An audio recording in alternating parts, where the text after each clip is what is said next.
थंडी वाढली आहे आणि शिंकेचे प्रमाण देखील खूप वाढले आहे. चला तर मग शिंकेबद्दल जाणून घेऊया या गोष्टी.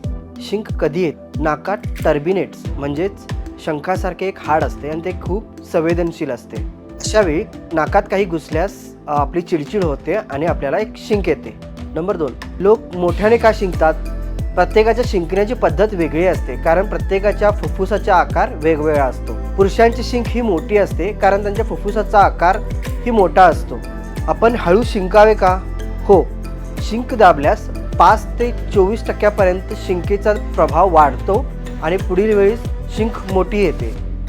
याचा परिणाम आपल्या इतर घटकांवर होऊ शकतो. त्यामुळे तुमच्या नाक आणि कानाच्या नाजूक भागांचे नुकसान होऊ शकते.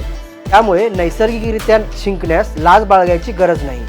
पण हो, तुम्हाला हर्निया असल्यास तुमच्या पोटावर दबाव पडू शकतो.